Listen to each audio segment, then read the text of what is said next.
Direction l'Afrique de l'Ouest à présent avec le premier volet de notre série de reportages sur la menace terroriste dans le nord du Ghana, un pays qui n'a subi aucune attaque revendiquée par des groupes djihadistes contrairement à d'autres de la région, mais il n'est pas pour autant imperméable à ce qui se passe de l'autre côté de la frontière au Burkina Faso. Notre correspondant au Ghana, Victor Kariou, a pu rencontrer une communauté qui redoute un débordement de la crise voisine. Voici son reportage. Depuis Ourou, difficile de dire là où s'arrête le Ghana et où commence le Burkina Faso. Installés en bordure de frontière, les 4600 habitants du village vivent principalement de l'agriculture. Aucune attaque en provenance du pays voisin n'a été recensée, mais chacun reste vigilant. Ce qu'on a entendu, c'est que les djihadistes se cachent dans ces forêts. Or ici, nous sommes entourés de forêts.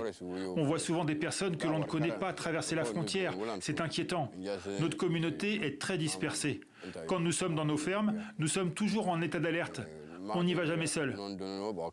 Selon un rapport publié en juillet 2024 par l'Institut néerlandais des relations internationales, les combattants du groupe de soutien à l'islam et aux musulmans, affiliés à Al-Qaïda, utilisent le nord du Ghana comme base arrière, ce qu'a toujours démenti le pouvoir ghanéen.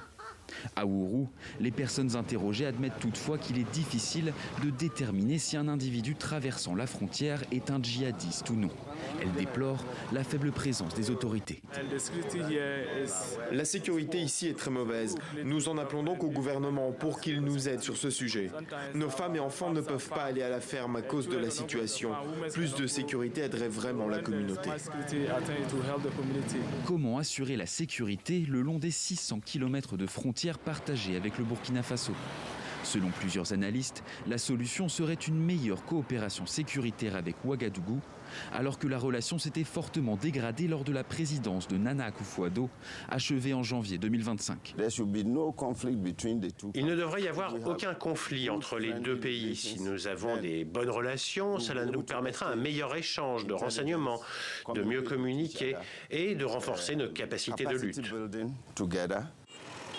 Depuis l'accession au pouvoir de John Dramani Mahama, les relations se sont réchauffées avec les autorités burkinabées. Mais l'initiative d'Accra, signée en 2017 avec les voisins, est selon lui inefficace pour lutter contre les groupes djihadistes. En janvier, le chef de l'État ghanéen a appelé à la création d'un nouveau cadre de coopération sécuritaire qui, d'après lui, respecte la souveraineté et les choix politiques de toutes les nations de la sous-région, y compris les régimes militaires du Mali, du Niger et du Burkina Faso.